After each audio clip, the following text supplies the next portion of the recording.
Não há outro Deus como o Senhor.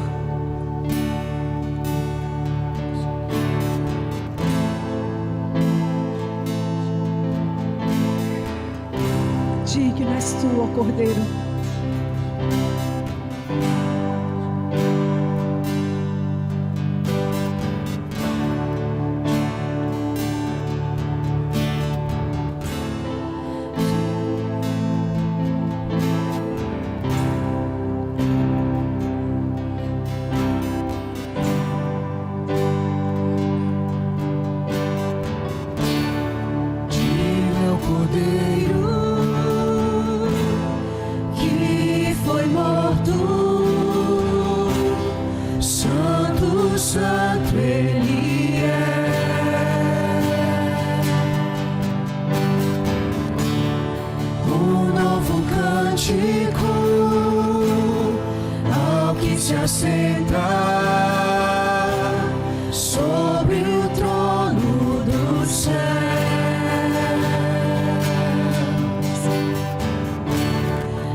Eu canto louvores ao Rei dos Reis.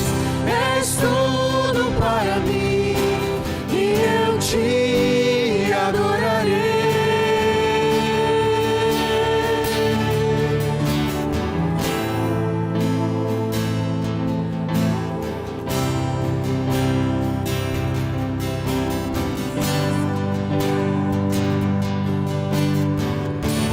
Estás vestido do arco-íris,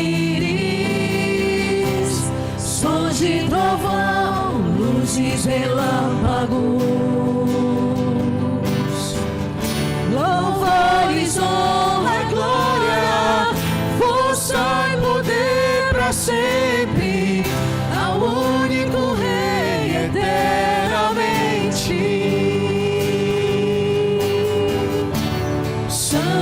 Santo, Santo, Deus Todo-Poderoso, que era e é e há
tua promessa para as nossas vidas, Pai.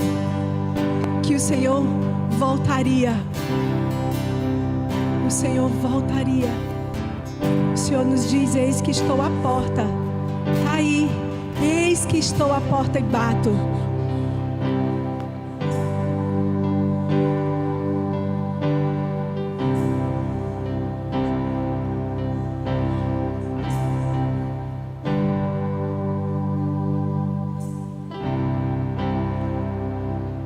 Me escutas quando clamo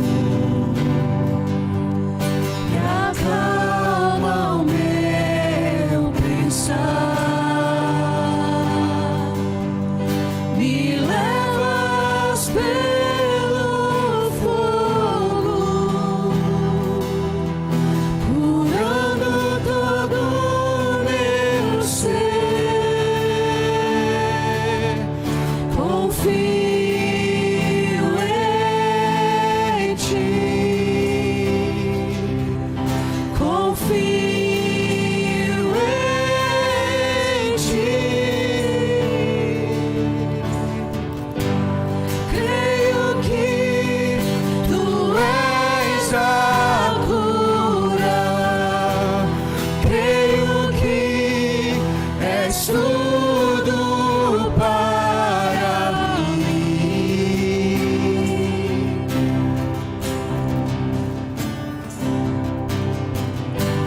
creio que tu és a vida, creio que não há outro igual a ti.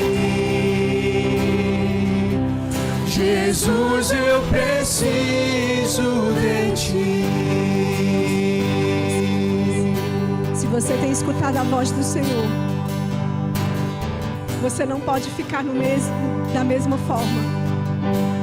O Senhor tem liberado nos céus promessas e palavras sobre a sua vida, sobre a sua casa, sobre a vida dos seus filhos. O Senhor tem liberado sobre a sua vida nessa tarde. A mesma bênção que está sobre a vida de Abraão, o Senhor tem liberado sobre a nossa casa.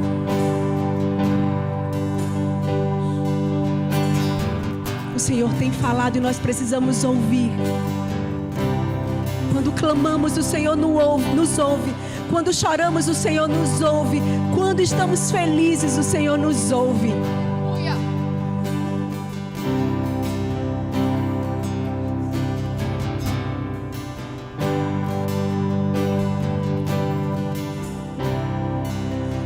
Me escutas quando clamo e acalma o meu pensar. Me levas pelo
Precisamos de Ti, Senhor, todos os dias. Todos os dias. Todos os dias precisamos de Ti, Senhor.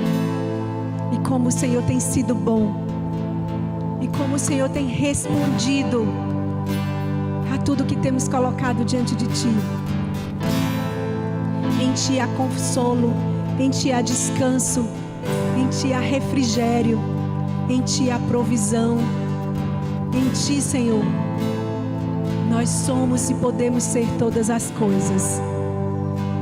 Enquanto nós ministramos o próximo louvor, você pode responder em gratidão ao Senhor, trazendo os seus dízimos e as suas ofertas à casa do Pai. Você tem a liberdade de ofertar ao Senhor nessa hora.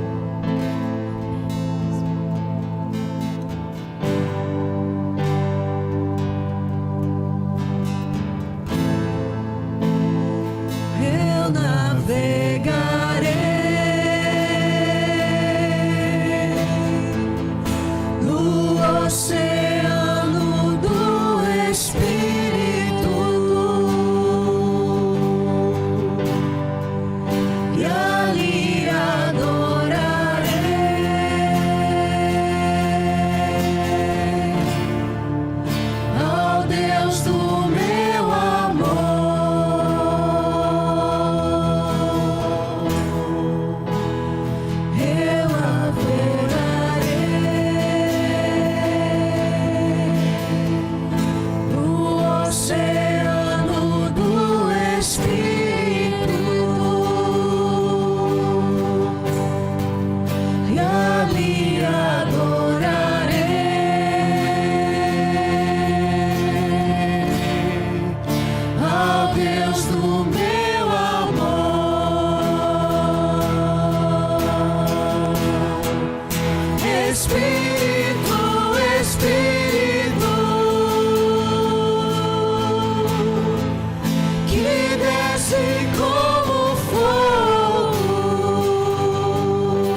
Glória a Deus.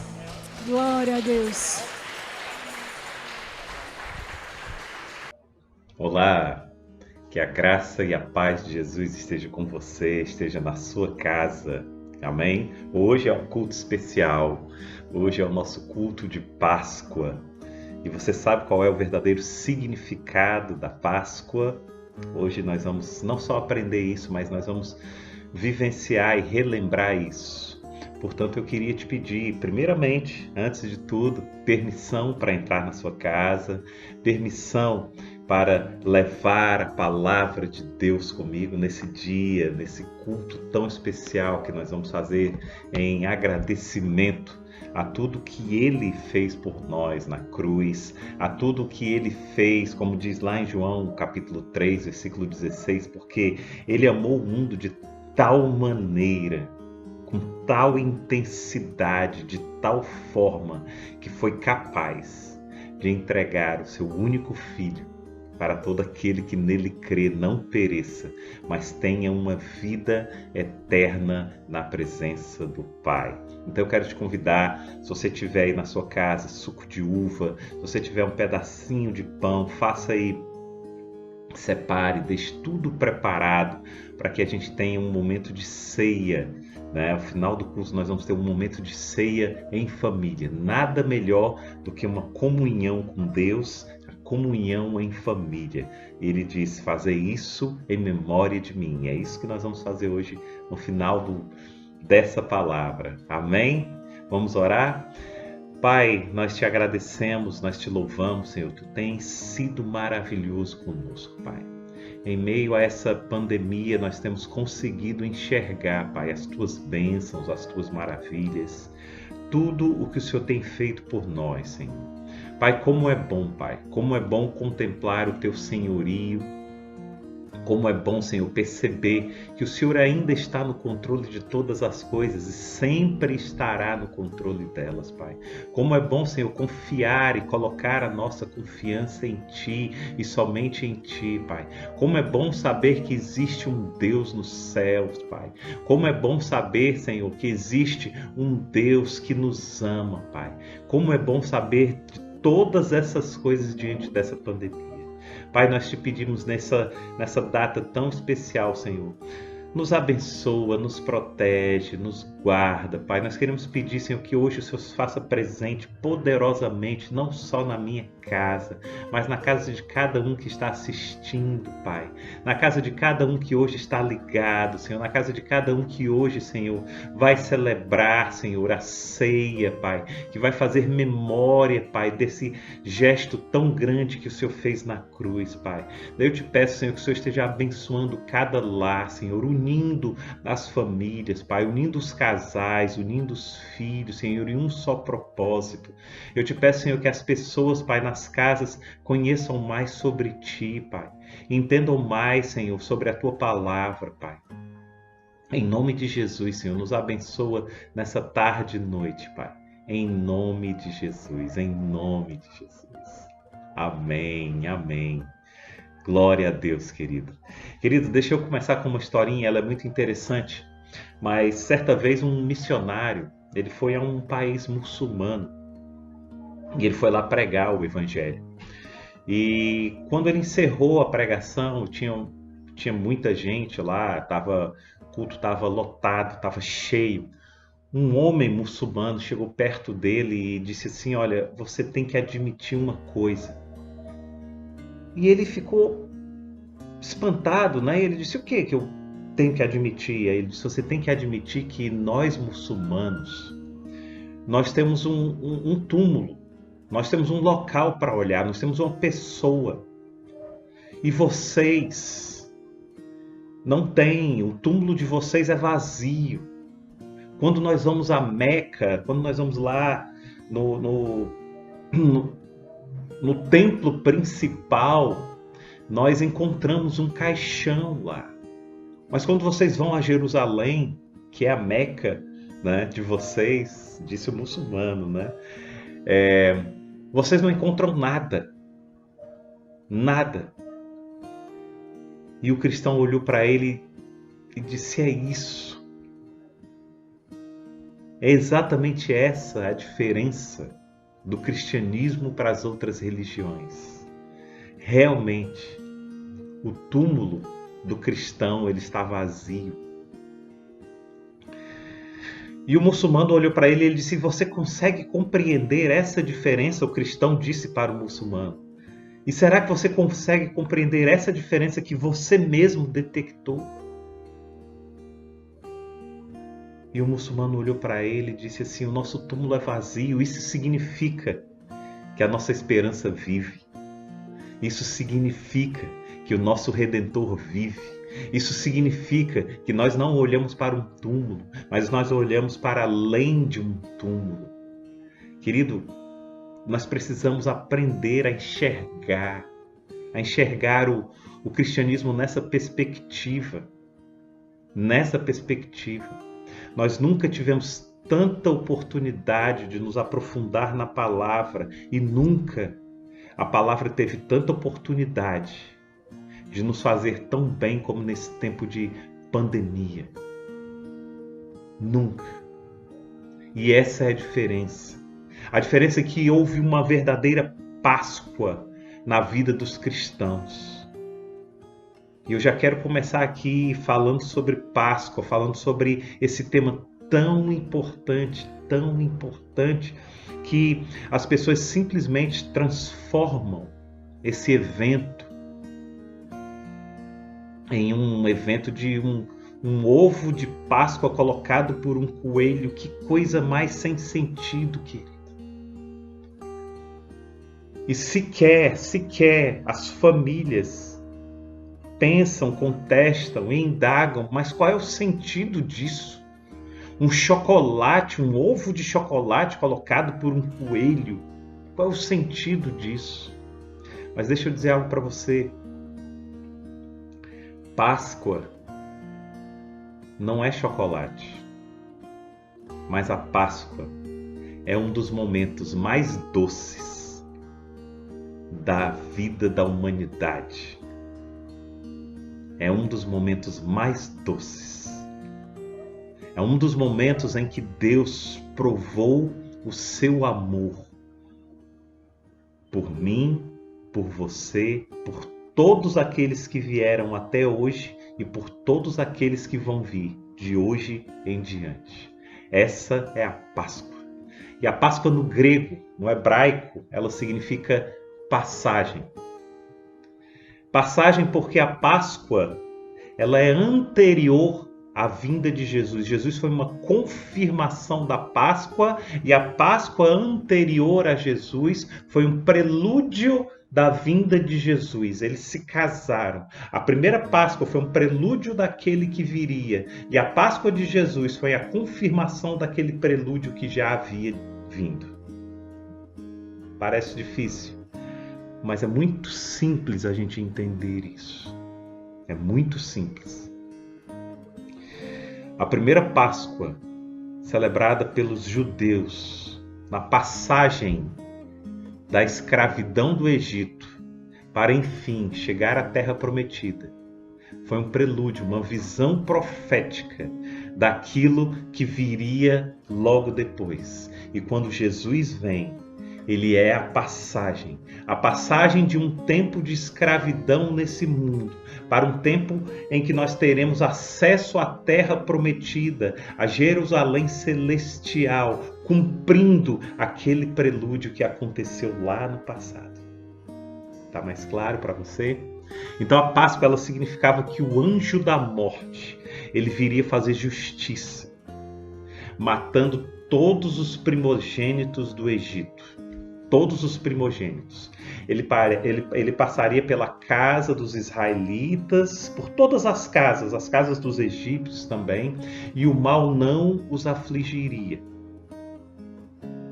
Isso se eles tivessem algo que era o sangue nos umbrais, o sangue do cordeiro nos umbrais das portas. O anjo passaria e quando ele visse que a casa teria o sangue nos umbrais, ele passaria direto e não entraria naquela casa. Assim, a celebração da Páscoa ela tornou-se uma recordação anual de como Deus libertou o seu povo da escravidão. Amém?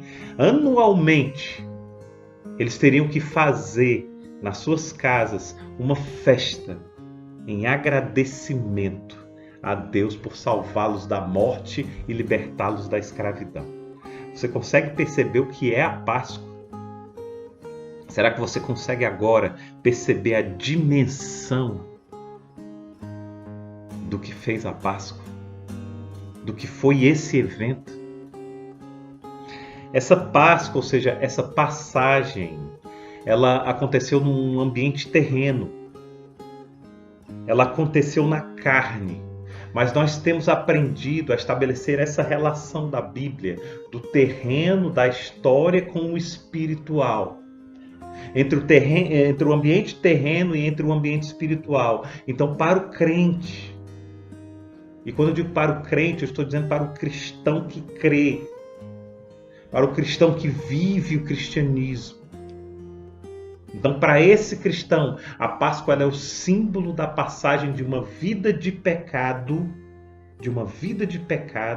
onde o homem está distante de Deus para uma nova vida em Cristo. Ou seja, nós também tivemos o nosso dia de libertação. Nós também tivemos o dia em que o anjo passou, ou passará, ou está passando nesse momento e olhando para as casas, procurando aquelas casas que têm o sangue nos umbrais. E essas casas, o anjo não tem permissão de entrar. Nós também tivemos esse dia. Nós também tivemos o dia de libertação, quando fomos salvos da morte espiritual e quando fomos salvos da escravidão do pecado. Aleluia, aleluia. Temos muito que comemorar, muito que comemorar. Que história linda, que história maravilhosa. E a pergunta que eu me faço sempre, todos os anos nesse período, é por que as famílias deixam que a Páscoa seja transformada em um ovo de chocolate que vem de um coelho? Por que as famílias permitem isso? Por que as famílias não ensinam para os seus filhos essa maravilhosa intervenção de Deus na humanidade em prol dos seus filhos, dos seus amados? Por quê? Porque as famílias simplesmente reduzem a esse momento. E talvez você diga, pastor, mas é tão bom você sentar e abrir, porque eu já passei por isso, é tão bom você sentar e abrir um ovo de Páscoa e comemorar em família, querido, é muito bom. Mas é imensamente melhor você abrir, sentar junto com a sua família, abrir o que quer que seja, pode ser um ovo, pode ser um ovo de chocolate, pode ser um chocolate, pode ser o que quer, e você contar a história para os seus filhos, dizendo, filhos, como Deus atuou na nossa vida, como Deus foi bom. E aí nessa hora você pode abrir a Bíblia, lá em Êxodo, capítulo 12, versos de 1 a 14, e ler para ele. Aliás, vamos fazer isso agora. Vamos fazer isso agora. Se você está na sua casa, se você está com seu filho, pode até chamar o seu filho agora. Aliás, ele já deveria estar com você desde o início, para começar a entender o que é um culto, começar a entender a palavra de Deus, começar a vivenciar a palavra de Deus. Porque assim a gente está semeando na vida dos pequenos, e quando a gente semeia na vida dos pequenos, numa certa hora, a semeadura, ela começará a dar lugar à colheita. Em nome de Jesus, faça isso, querido. Êxodo 12, de 1 a 14, diz o seguinte: O Senhor disse a Moisés e a Arão no Egito: Este deverá ser o primeiro mês do ano para vocês. Digam a toda a comunidade de Israel que o 10º dia deste mês, todo homem deverá separar um cordeiro ou um cabrito para sua família, um para cada casa. Se uma família for pequena demais para um animal inteiro, deve dividi-lo com seu vizinho mais próximo, conforme o número de pessoas e conforme o que cada um puder comer. Verso 5. O animal escolhido será macho de 1 ano sem defeito, e pode ser cordeiro ou cabrito. Guardem-no até o 14º dia do mês, quando toda a comunidade de Israel irá sacrificá-lo ao pôr do sol. Passem então, olha aqui o verso 7, passem então um pouco de sangue nas laterais e nas vigas superiores das portas das casas nas quais vocês comerão o animal. Naquela mesma noite, comerão a carne assada no fogo, com ervas amargas e pão sem fermento. Não comam a carne crua, nem cozida em água, mas assada em fogo, cabeça, pernas e vísceras. Não deixem sobrar nada até pela manhã. Caso isso aconteça, queimem o que restar. Ao comerem, estejam prontos para sair. Cinto no lugar, sandálias nos pés e cajado na mão. Comam apressadamente. Essa é a Páscoa do Senhor. Naquela mesma noite, passarei pelo Egito e matarei todos os primogênitos, tanto dos homens como dos animais, e executarei juízo sobre todos os deuses do Egito. Eu sou o Senhor. O sangue será um sinal para indicar as casas em que vocês estiverem. Quando eu vir o sangue, passarei adiante. A praga de destruição não os atingirá quando eu ferir o Egito. Este dia será um memorial que vocês e todos os seus descendentes celebrarão como festa ao Senhor. Celebrem-no como decreto perpétuo. Vocês e todos os seus descendentes celebrarão. Celebrem-no como decreto perpétuo. Queridos, esse é um texto rico demais para a gente ficar tentando esmiuçar. Mas nós vamos tentar imaginar aqui alguns pontos principais desse texto. Só para a gente ter uma noção e que a gente se aprofunde um pouco nele. Cada vez que a gente lê esse texto, a gente vai se aprofundar mais, porque ele é extremamente profundo. Ele nos aponta para um profético tremendo. Ele nos aponta para todo o plano de Deus para a vinda de Jesus e salvação da humanidade. Eu acho que seria muita pretensão minha eu tentar explicar para vocês o que isso significa. Eu não tenho capacidade para isso. Eu não tenho capacidade para isso. Mas todas as vezes que eu leio isso, eu digo: Senhor, me ajuda a entender um pouco mais. Me ajuda a entender um pouco mais, Pai, desse amor tão grande, Pai. Porque deixa eu te dizer uma coisa, querido. Se tem algo que o ser humano gosta,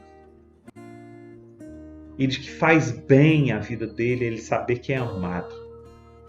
Todos nós procuramos amor. Procuramos amor. Um ser humano bem amado, uma criança bem amada, a probabilidade dela se tornar um delinquente, um marginal, ou um depressivo, ou qualquer outra coisa, é menor do que um que nunca foi amado. Por isso é de suma importância a gente entender isso. Porque independente das situações que você esteja passando agora, você vai começar a conhecer o amor de Deus. Então esse texto é um texto riquíssimo e eu quero explorar aqui alguns elementos desse texto, os principais elementos desse texto. Amém? O primeiro elemento que esse texto nos traz é o elemento chamado cordeiro. Cordeiro. Ele diz: e o cordeiro será sem defeito. O povo deveria escolher um cordeiro perfeito que simbolizasse a perfeição de tudo que Deus realiza. Um cordeiro perfeito para aquele povo que não só era escravo, mas que era praticamente pastoril, que não tinha muito, porque a grande maioria das coisas que eles tinham que entregar para o faraó como um imposto. Eles pegavam o melhor que eles tinham, e tinha que ser o melhor cordeiro, o mais saudável, e eles pegavam isso e sacrificavam o melhor deles. Então nós encontramos aqui, queridos, duas verdades. A primeira é: Deus é fiel. Deus é fiel na sua palavra. E assim como Deus pede o melhor para você, mais do que isso, Ele deu o melhor dele para nós. O melhor dele foi sacrificado naquela cruz. Você já parou para pensar nisso? O melhor dele foi sacrificado naquela cruz para quê? Para que o anjo da morte, quando passasse, não chegasse à tua casa.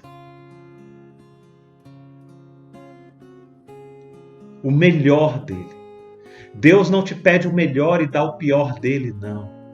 Por isso Ele tem autoridade de te pedir o melhor. Por isso Ele tem essa autoridade. Porque Ele já deu o melhor dele.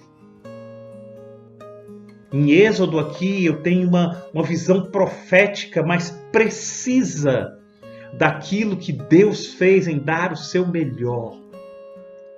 Essa é a primeira coisa que eu percebo. A segunda coisa é: o povo, para comemorar a Páscoa, ele levava o melhor que ele tinha. Então essa é a grande oportunidade, presta atenção nisso, querido. Essa é a grande oportunidade que nós temos para oferecer o melhor a Deus. Chega de oferecermos coisas sem valor. Essa é uma ótima oportunidade de nós levarmos a Ele o melhor de Deus, levarmos a Ele o melhor que nós temos para Ele e levarmos para os nossos filhos o melhor de Deus para nós. É a grande oportunidade que você tem de ensinar às suas crianças o melhor de Deus, ensinar para elas sobre o Cordeiro de Deus que tira o pecado do mundo. Não deixe passar essa grande oportunidade. Essa é uma grande oportunidade de você chegar para os seus filhos, sentar com eles e apresentar o melhor de Deus. Mas você sabe o que a gente tem feito. Nós transformamos esse momento tão sublime da história, tão sublime da humanidade, em uma entrega de ovos completamente sem propósito. Aprenda a ter um propósito em família. Tudo que você faça, faça com um propósito. Nós estamos diante dessa grande oportunidade. Mas eu quero ir um pouco mais fundo com você. Um pouco mais fundo. Nós estamos falando dessa data específica, mas eu quero levar uma reflexão de um sacrifício diário do melhor de você. Um sacrifício diário. Aqui nós estamos vendo um sacrifício específico, um sacrifício em que o povo de Israel, ele pegava o melhor cordeiro e sacrificava a Deus em confiança a Ele. Mas eu quero me aprofundar com você e imaginar o nosso sacrifício diário. Deixa eu ver se eu consigo explicar um pouco isso, querido. O sono, quando a gente dorme, ele é prelúdio de uma morte. Ele é prelúdio de uma morte. É prelúdio de que você morre. Quando você acorda, é prelúdio de que você tem uma nova vida, uma nova oportunidade em Cristo. Uma vez eu estava conversando com uma pessoa muito querida, e ela olhou para mim e disse assim: será que nós não vamos ter uma segunda chance? Será que nós não vamos ter essa... Será que Deus não é bom o suficiente para nos dar uma segunda chance? Eu olhei para ela e disse assim: deixa eu te explicar uma coisa. Eu expliquei isso que eu estou te explicando agora. Presta atenção que isso vai mudar a tua perspectiva de segunda chance, querido. E eu disse para ela que a morte era exatamente esse prelúdio, esse significado espiritual, o sono é esse significado espiritual da morte. Toda vez que você se deita e você dorme, existe um significado espiritual de que ali você está morrendo. E quando você acorda, tem um significado espiritual de que você está revivendo, ressuscitando, e agora Deus espera que você reviva e ressuscite nele. É uma nova oportunidade. Então eu cheguei para essa pessoa que me perguntou isso e disse: quantos anos você tem? Quantos dias você já viveu? Você consegue perceber quantas oportunidades Deus já te deu? E ele me olhou e disse: perfeito, perfeito. Por isso que Pedro chega para Jesus, e naquela época era costume de que o judeu ele deveria perdoar até 3 vezes uma ofensa de um irmão.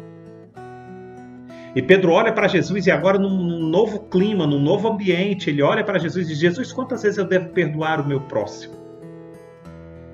7? E Jesus olha para ele e diz: não, Pedro. 70 vezes 7, Pedro. Jesus não estava especificando o número 490 especificamente. Jesus estava dizendo para Pedro: Pedro, inúmeras vezes quanto for necessário. E assim Deus faz com a gente. Cada vez que você acorda, cada dia, cada novo dia que você acorda, é uma nova oportunidade que Deus está te dando de agora acordar e ressuscitar nele. É um treinamento da sua morte para aquilo que você vai fazer depois da morte.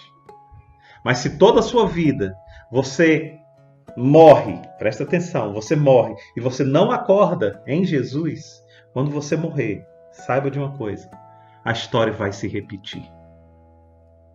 É forte, irmão, é forte.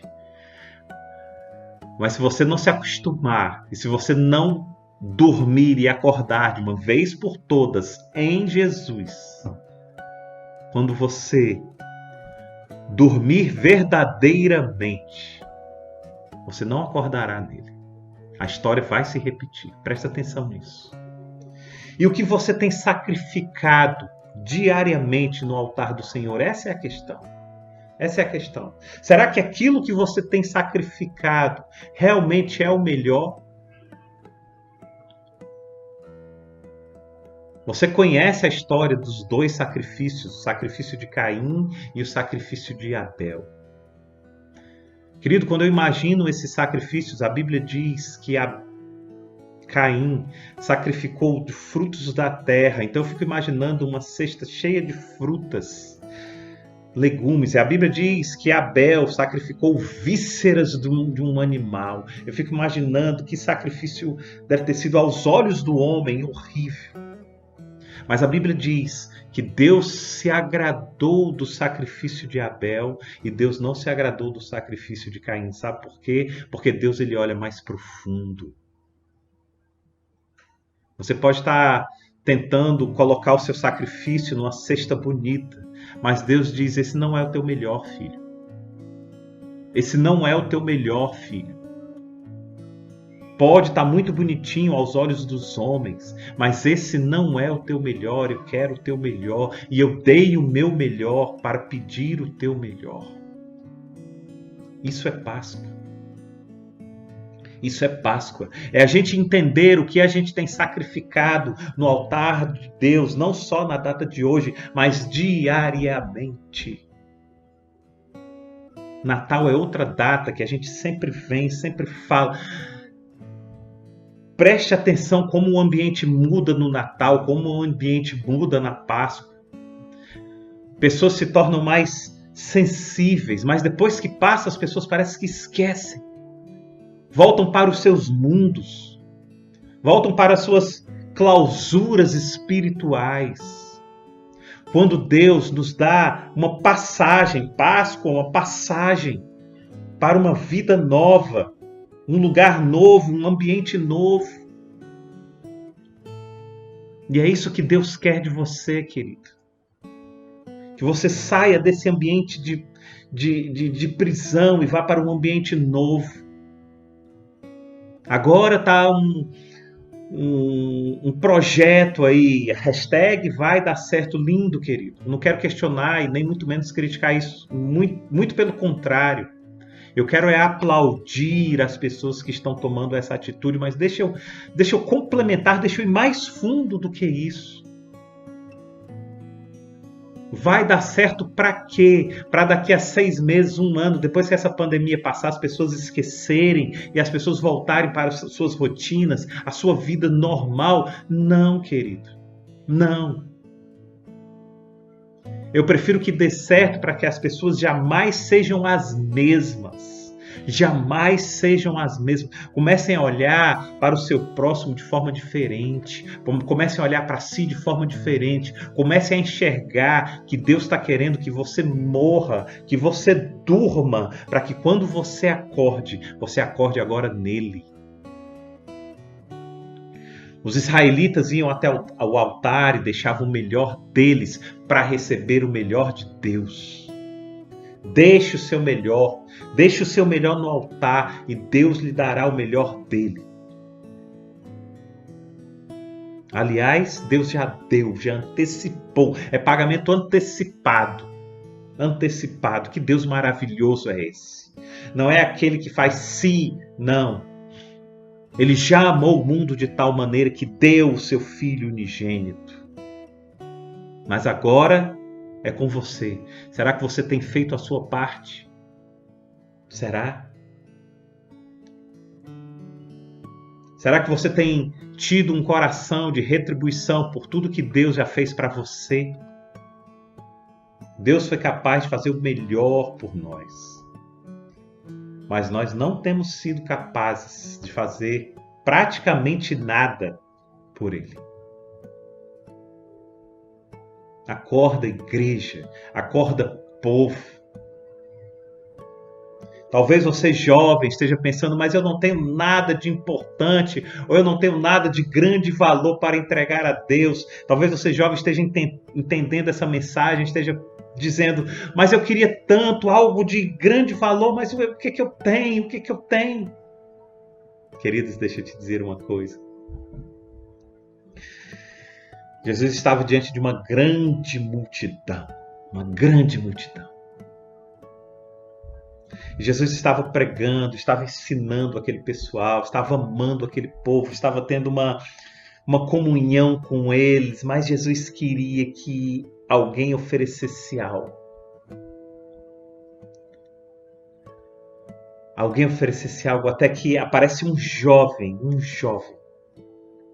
E ele entrega 5 pães e 2 peixinhos. 5 pães e 2 peixinhos. Era nada para alimentar aquele povo. Mas deixa eu falar algo para você, que vai mudar a sua perspectiva de vida. Algo que você talvez nunca tenha pensado nessa história. Aliás, vamos abrir, está lá em João 6. Vamos abrir nossa Bíblia, João 6. História maravilhosa, vale a pena para você jovem, vale a pena para você que acha que não tem nada de especial para oferecer a Deus. Então, João 6, de 1 a 14, diz o seguinte. Algum tempo depois, Jesus partiu para outra margem do mar da Galileia, ou seja, do mar de Tiberíades. E grande multidão continuava a segui-lo, porque vira os sinais milagrosos que ele tinha realizado nos doentes. Então, Jesus subiu ao monte e sentou-se com seus discípulos. Estava próxima a festa judaica da Páscoa. Presta atenção, estava próxima a festa judaica da Páscoa. Levantando os olhos e vendo uma grande multidão que se aproximava, Jesus disse a Filipe: onde compraremos pão para esse povo comer? Detalhe aqui no verso 6 diz: fez essa pergunta apenas para pô-lo à prova, pois já tinha em mente o que ia fazer. Filipe lhes respondeu: 200 denários não comprariam pão suficiente para cada um recebesse o seu pedaço. Outro discípulo, André, irmão de Simão Pedro, tomou a palavra. Aqui está um rapaz com 5 pães de cevada e 2 peixinhos, mas o que é isso para tanta gente? Disse Jesus: mandem o povo assentar-se. Eram cerca de 5.000 homens. Agora um adendo meu, fora mulheres e crianças. Verso 11. Então Jesus tomou os pães, deu graças e os partiu entre os que estavam assentados, tanto quanto queriam, e fez o mesmo com os peixes. Depois que todos receberam o suficiente para comer, disse aos seus discípulos: ajuntem os pedaços que sobraram, que nada seja desperdiçado. Então eles os ajuntaram e encheram 12 cestos com os pedaços dos 5 pães de cevada deixados por aqueles que tinham comido. Depois de ver os sinais, o sinal milagroso que Jesus tinha realizado, o povo começou a dizer: esse, sem dúvida, este é o profeta que devia vir ao mundo. Aleluia. Aleluia, querido. Você está preparado para ouvir algo novo sobre essa história? Talvez algo que você nunca tenha pensado nisso. Você está preparado? Mas antes de te dizer, fazendo aqui um mistério, antes de te dizer, deixa eu te falar uma coisa. Só para a gente se ambientar. Jesus estava pregando para uma multidão. Uma multidão. A Bíblia conta 5.000 homens, aproximadamente 5.000 homens. Mas naquele tempo, mulheres e crianças não entravam na contagem. Eu coloco aqui por baixo umas 15.000 pessoas. Estou falando de 15.000 pessoas. E aí, em um determinado momento, Jesus olha e diz assim: onde compraremos pão? Onde compraremos pão?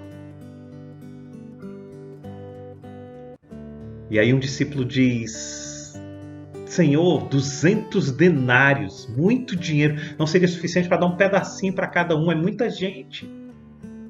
E aí Filipe toma a palavra e diz assim: Senhor, mas tem um jovem aí que tem 5 pães e 2 peixinhos pequenos, Senhor, mas o que é isso? E Jesus diz: faça com que o povo se sente, porque isso é o suficiente. Querido, o que é o suficiente? O suficiente não é a quantidade do que aquele jovem tinha. O suficiente era o coração disponível daquele jovem. Agora deixa eu te dizer uma coisa. Quando você quer abençoar uma multidão, o que importa não é o quanto você tem, mas o quanto você está disposto. Mas eu quero ir mais profundo, e é nisso que eu quero falar agora. A Bíblia não diz que aquele jovem, que aquele garoto era o único que tinha pão. A Bíblia não diz que aquele jovem, aquele garoto era o único que tinha peixe. Ela não diz isso.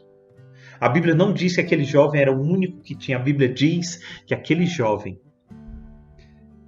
foi o único que obedeceu, foi o único que ofereceu, foi o único que se compadeceu. Isso muda toda a perspectiva. Sabe por quê? Nós estamos diante de uma multidão hoje que se diz cristã. Mas quantas estão dispostas a entregar 5 pães e 2 peixinhos? Aliás, eu até acredito, querido, e agora é meu, eu até acredito que talvez naquele meio tenha gente que tivesse mais de 5 pães e 2 peixes, mas nenhuma foi capaz de oferecer. E aquele jovem ofereceu. Aquele jovem colocou aquilo que ele tinha diante do altar. E deixa eu te dizer uma coisa, sabe qual foi o resultado disso? Sobraram 12 cestos. 12 cestos dá muito mais do que 5 pães e 2 peixes.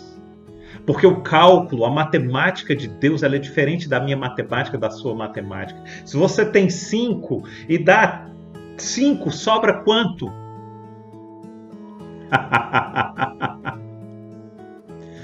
Mas na matemática de Deus, se você tem 5 e você dá 5, sobram 12 cestos cheios. Se você tem 5 e você dá 5, sobra abundância. Se você tem 5 e você dá 5, você abençoa uma multidão. Essa é a matemática de Deus, querido. Muitos ali tinham algum tipo de recurso que poderiam ajudar. Muitos. Mas somente aquele jovem ofereceu o que ele tinha.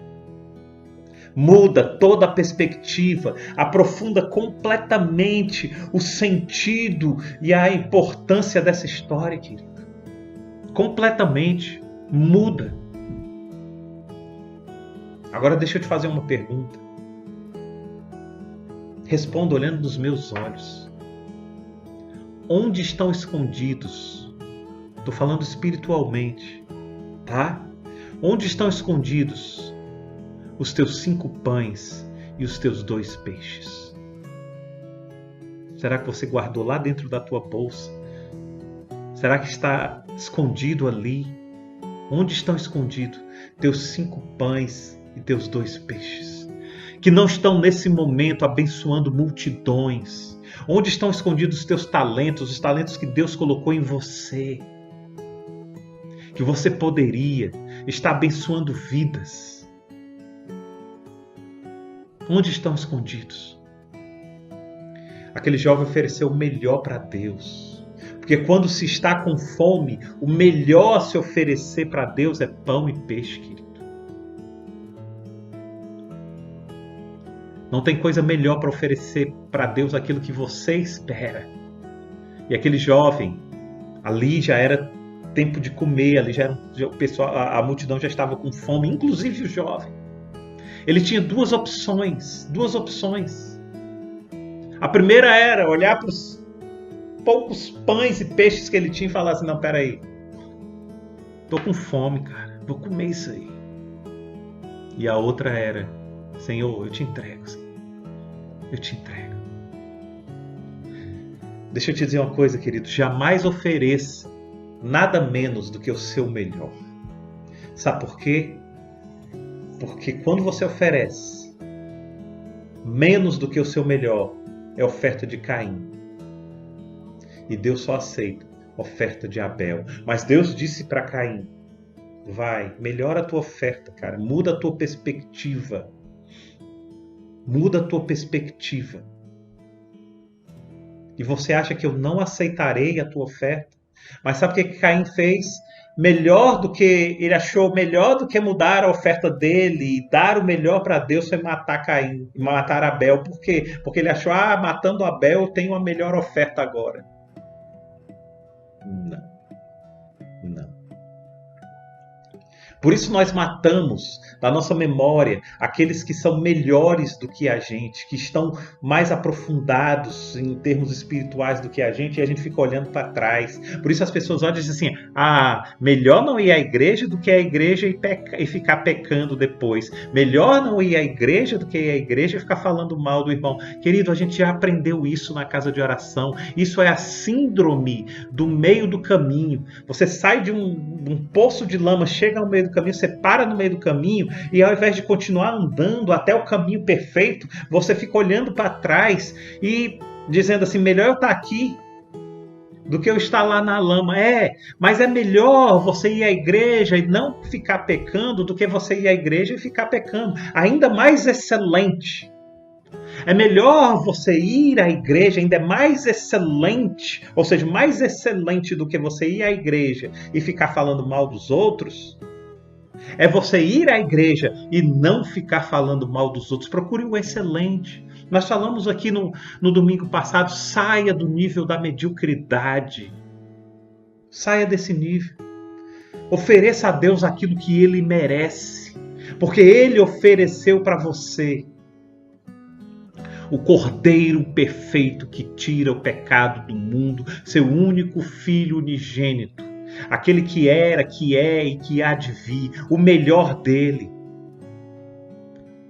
E esse é o primeiro elemento que eu encontro, queridos, nessa passagem de Êxodo. Primeiro elemento. Mas existe o segundo elemento também tão importante quanto. O primeiro elemento é o Cordeiro, o segundo elemento é o sangue, que está lá no verso 7. No verso 7 de Êxodo diz: passem então um pouco de sangue nas laterais e nas vigas superiores. E depois vocês vão comer, diz lá. Nas laterais, nas vigas superiores das portas das casas nas quais vocês vão comer o animal. Presta atenção, esse comer o animal, ele tem uma relação com você ter um relacionamento com o cordeiro. Eita, pastor, e agora? Não entendi. Quando Jesus levava, presta atenção, quando Jesus levava os discípulos para a mesa, ele partia o pão e os discípulos comiam o pão. Quando os discípulos estavam comendo o pão, eles estavam tendo parte com Jesus à mesa. Por isso que quando Deus diz, peguem o cordeiro e comam o cordeiro, diz, tenham parte desse cordeiro comigo. Nós estamos falando aqui do físico e do espiritual, vocês estão entendendo? Então, no verso 7, quando diz, passem então um pouco de sangue nas laterais e nas vigas das casas, das quais vocês comerão o animal, ele diz, passem o sangue do cordeiro, daqueles que vocês terão parte com ele. 1 João 1,7 diz, o sangue de Jesus Cristo, seu Filho, nos purifica de todo pecado.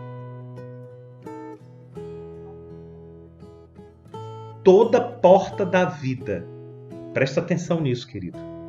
Toda porta da vida tem que ser ungida com o sangue de Jesus. Porque senão ela se torna uma porta aberta para o anjo da morte. Pegou? Toda porta da vida tem que ser ungida pelo sangue do Cordeiro. Senão ela se torna uma porta aberta para o anjo da morte. Toda porta. Sabe por quê? Porque o pecado entra em nossas vidas e nós acabamos não conseguindo vencê-lo. Você acha que você consegue vencer o pecado por você mesmo? Você acha que você consegue vencer a morte por você mesmo? Quanta presunção! Você acha que Davi conseguiu vencer Golias por ele mesmo? Leia. Golias desdém Davi e diz, agora eu vou te matar. E Davi olha para Golias e diz, você vem comigo com espada e com arco, mas eu vou com você pelo poder do Senhor. Ali estava decretada a vitória, querido. Ele não foi com o poder dele, porque pelo poder dele ele teria sido dizimado. Não pense que você é capaz de vencer o pecado pelo seu próprio poder, mas você é capaz de vencer o pecado pelo poder do Espírito Santo que está em você, pelo poder do sangue do Cordeiro. Mas sabe por que nós não conseguimos vencê-lo? Sabe por quê? Pastor, então por que eu não consigo vencer o pecado da minha vida, pastor? Sabe por quê, querido? Porque você não tem colocado sangue suficiente nos teus umbrais. Você não tem aspergido sangue suficiente nos teus umbrais, é por isso. Colocar sangue nos umbrais da porta, profeticamente falando, significa deixar o sangue de Cristo entrar e purificar a sua casa.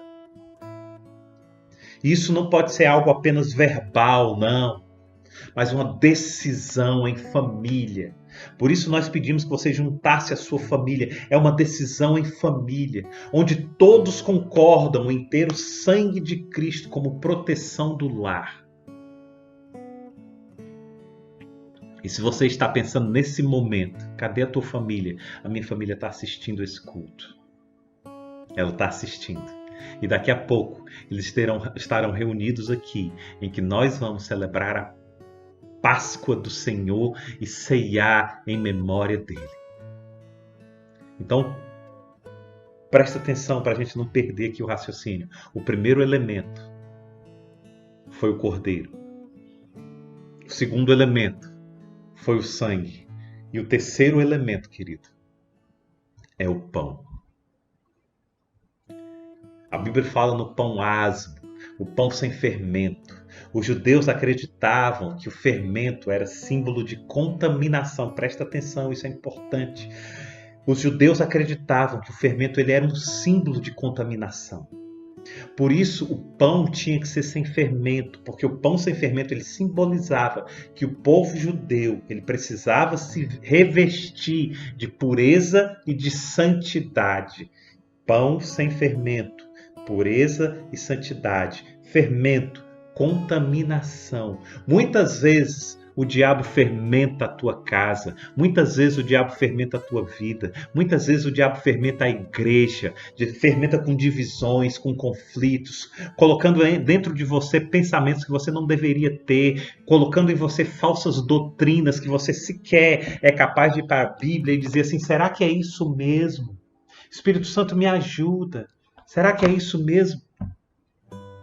Não deixa o diabo fermentar a tua casa, não deixa o diabo fermentar a tua família. Às vezes ele fermenta a nossa vida pessoal com desânimo, às vezes ele fermenta a nossa vida pessoal com frieza espiritual, ira, inveja, fofoca, calúnia. Nós precisamos lançar fora todo o fermento maligno. Quando você lança mão do fermento velho e aí você passa a experimentar o novo pão. O pão que desceu do céu, o pão da vida. Aleluia. E aí 1 Coríntios 5:7 diz, livrem-se do fermento velho, para que sejam massa nova e sem fermento, como realmente são, pois Cristo, nosso Cordeiro Pascal, foi crucificado. Olha o Cordeiro Pascal aqui. Olha aquele que é o Cordeiro da Páscoa. Em nome de Jesus, aleluia. Esse é o terceiro elemento. O terceiro elemento, o pão. Tira, querido, tudo aquilo que está fermentando a tua vida. Tira tudo aquilo que está deixando que a tua vida seja purificada. Tira aquilo a começar pelos teus pensamentos, a começar pelo desânimo. Jesus disse, no mundo tereis aflições, mas tem de bom ânimo. Eu venci o mundo. Sabe o que eu aprendo nisso? Tem de bom ânimo. Eu aprendo que existe mais de um tipo de ânimo. Se Jesus disse tem de bom ânimo, é porque existe também o ânimo ruim, o mau ânimo. E quando Deus diz tem de bom ânimo, Ele está dizendo assim, deixa que o ânimo bom tome conta de você. Caminha com bom ânimo, adquire o bom ânimo. Mas quantas pessoas estão desanimadas, sem ânimo? Sem ânimo. Totalmente com a vida fermentada. Quando 1 Coríntios 5:7 já nos diz isso. Olha, livre-se do fermento velho, para que vocês sejam massa nova, como realmente são. Nós realmente somos massa nova. Em nome de Jesus. Queridos, a mensagem da Páscoa ela não é uma mensagem que se prega no passado. Ela não é uma mensagem que se prega no passado. É uma mensagem que se prega para hoje. Olhando para o passado, para que tudo que Deus fez, olhando para o hoje, olhando tudo que Deus está fazendo e olhando para o futuro, para tudo aquilo que Ele ainda há de concluir. É uma palavra tão eficaz e tão viva que arde e queima nos nossos corações no dia de hoje. Se não está ardendo no teu coração, querido, é porque você está com o coração cauterizado, talvez cheio de fermento, e que precisa tirar o fermento para que a gente veja o verdadeiro pão sem fermento. Em nome de Jesus. Por isso agora, eu quero te convidar a chamar a tua família, ir na geladeira, pega qualquer coisa que você tiver lá, de preferência um suco de uva e um pedacinho de pão. Mas pastor, se eu não tiver, eu vou perder essa bênção. Não, querido. Pega qualquer coisa que você tiver lá para beber. Pega qualquer coisa, um pãozinho, um pedacinho de pão pequenininho, para você fazer a ceia junto na tua casa. Que privilégio! Nesse tempo de pandemia, você está ceando com a tua família. Faz isso, faz isso. Pode ser algo profético, mas que todo algo profético, toda estratégia profética, ela tem uma determinação no mundo espiritual e no mundo real. Que, aliás, eu nem posso chamar de mundo real, porque o mundo espiritual é tão real ou mais do que o mundo que nós vivemos. Mas uma atitude profética, uma atitude espiritual, feita com fé, ela tem um desenrolar tremendo. E eu tenho certeza que se você fizer essa ceia na tua casa, com a tua família, pastor, mas eu estou sozinho agora, faça. Faça do mesmo jeito. Então vai buscar algo para beber, vai buscar algo para comer e nós faremos a ceia, lembrando do sacrifício do Senhor. Então eu vou chamar aqui a minha família, que eu também quero relembrar o Cordeiro de Deus que tira o pecado do mundo. Podem vir. Amém.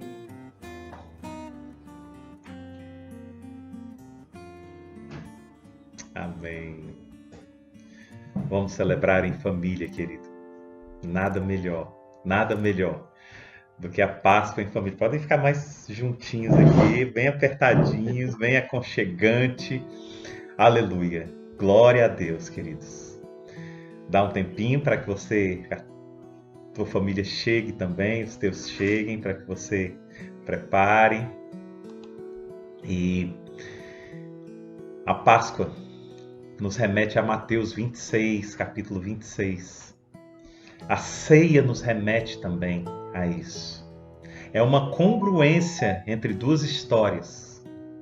A história de Deus que livra o povo da escravidão do Egito.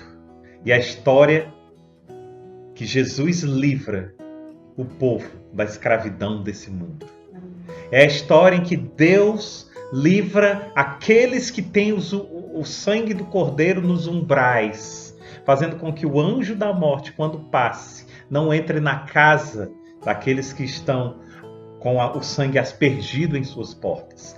Da mesma forma, é quando Jesus passa e limpa as casas com o seu sangue. E quando o anjo da morte passa, ele já não tem mais poder sobre você, porque a sua casa, o seu coração, a sua vida está com o sangue aspergido. Amém? Então vamos pegar aqui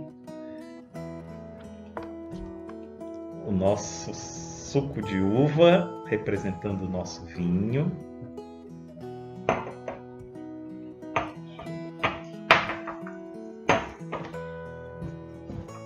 E aqui o nosso suco de uva e o nosso pão.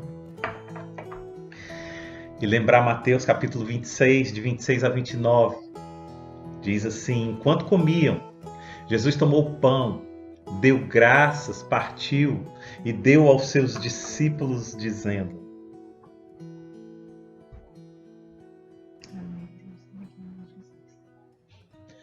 tomem, comem. Tomai e comei todos vós, isto é o meu corpo. Podem comer.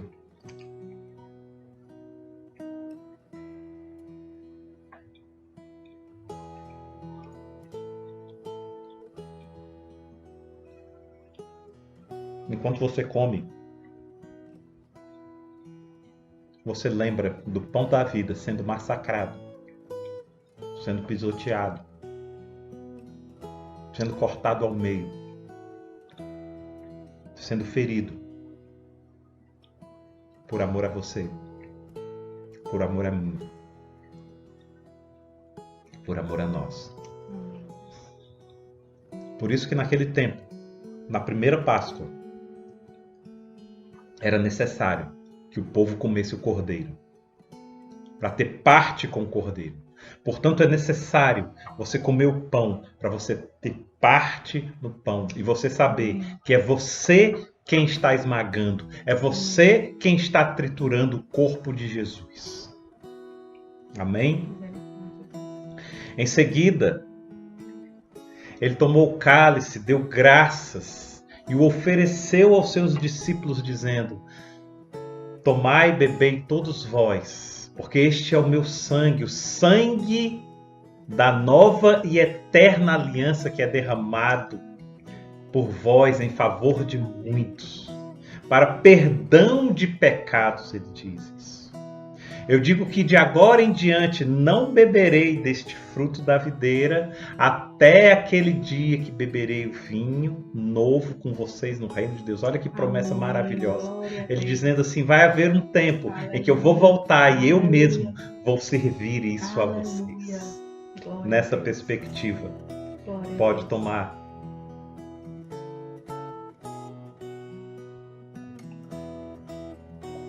Aleluia.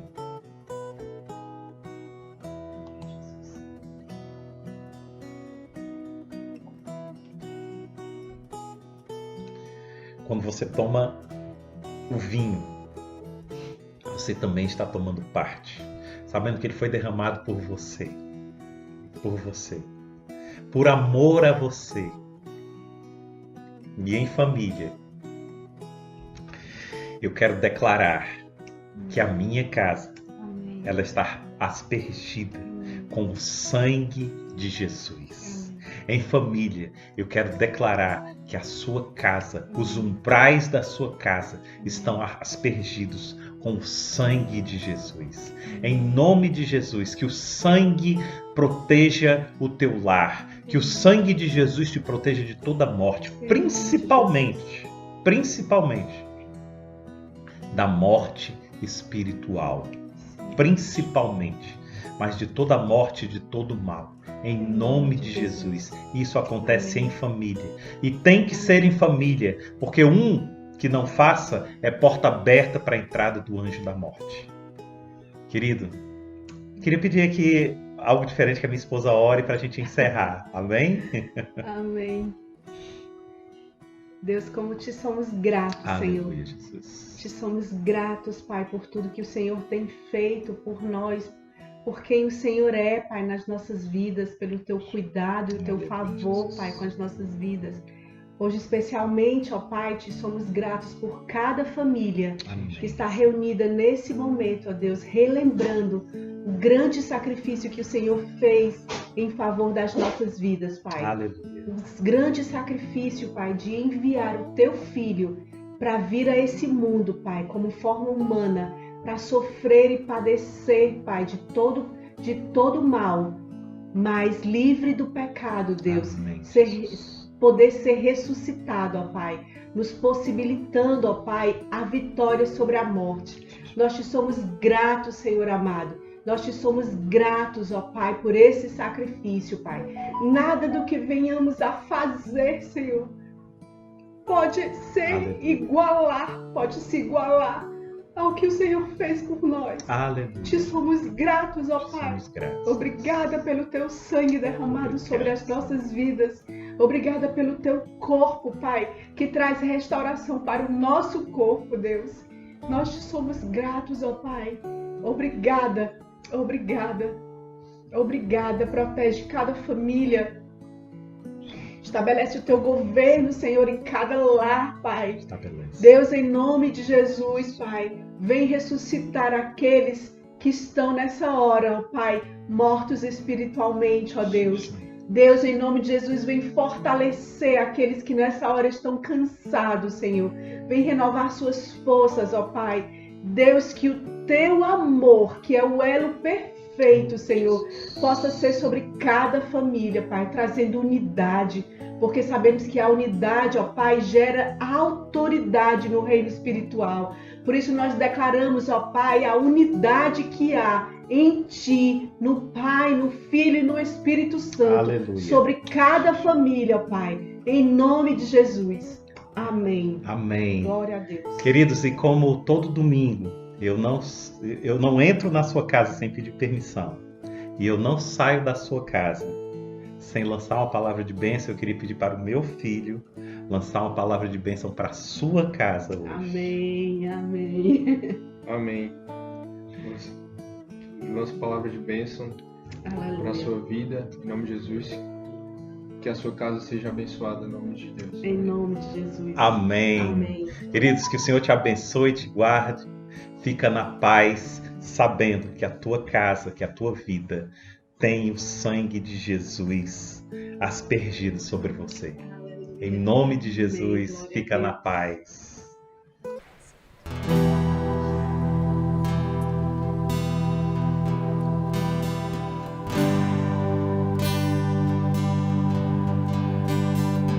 Amados, eu queria que você trouxesse à sua mente agora os lugares que você já andou.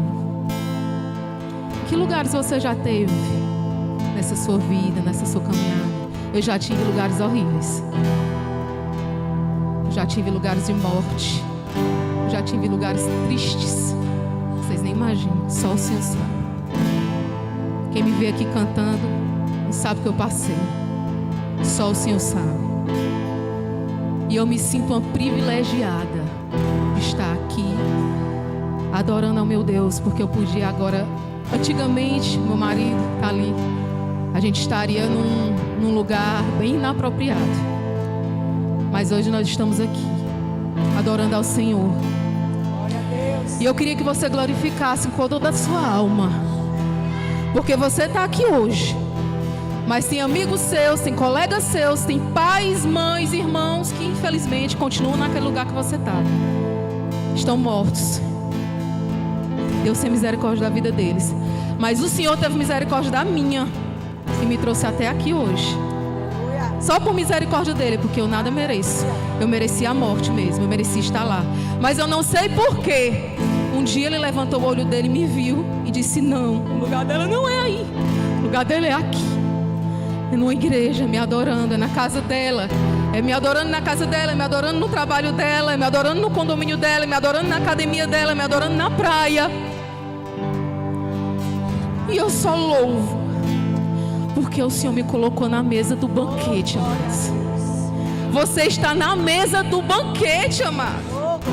Tem gente que está passos largos para o inferno, e o Senhor te tirou de lá e te colocou na mesa do banquete. Você pode visualizar que um dia você vai estar com Ele ceando com o próprio Deus. Você pode visualizar isso agora? Que você vai adentrar vestida de noiva, branca, imaculada, com o noivo te esperando no altar. O noivo é Jesus. O noivo é Jesus. Amados, um dia escutei de um homem de Deus que a taça dele, o cálice dele já está cheio. Já está cheio. Que o que pingar, o que o Senhor pingar é lucro. Vai transbordar, porque ele já está cheio. O Senhor colocou ele na mesa do banquete. O Senhor colocou ele na mesa da ceia. Ele é noiva imaculada. E um dia vai ter a boda, as bodas e o cordeiro. O noivo é nada mais, nada menos que o dono de todas as coisas, Jesus, que vai casar com você.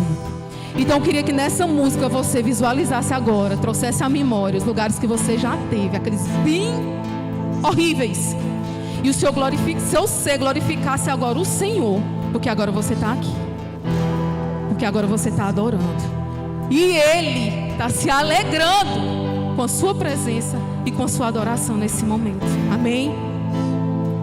Aleluia, Jesus, obrigada. Obrigado por esse momento, Senhor.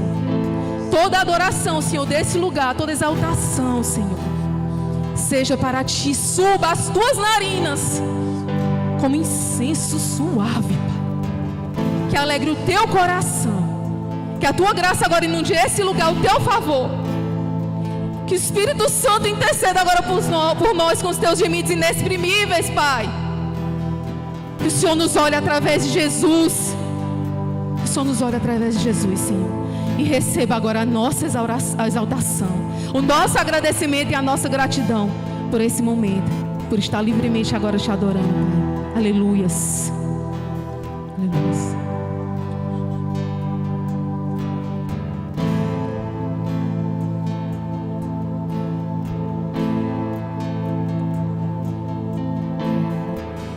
Já estive em outros lugares, mas não há lugar melhor, não há lugar melhor. Já estive em outros lugares, mas não há lugar melhor, não há lugar melhor. Aqui,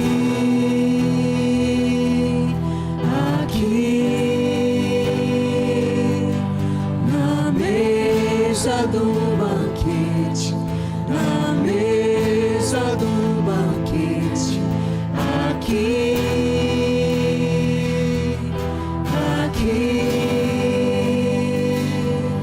na mesa do banquete, na mesa do banquete. Já estive em outros lugares, mas não há lugar melhor, não há lugar melhor. Já estive em outros lugares, mas não há lugar melhor, não há lugar melhor. Aqui, na mesa do banquete, na mesa do banquete, aqui,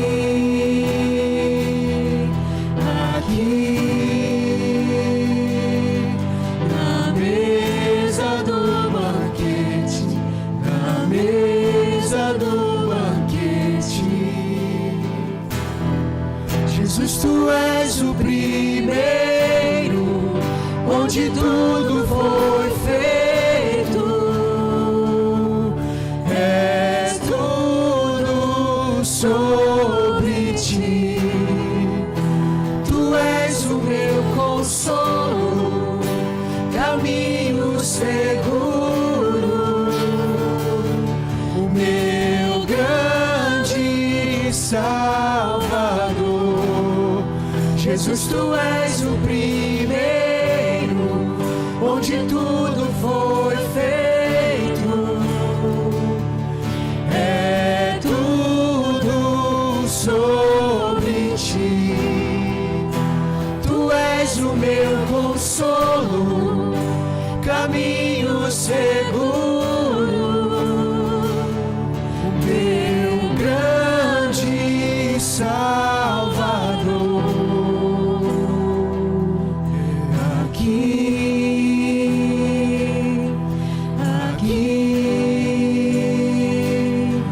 na mesa do banquete, na mesa do banquete, aqui,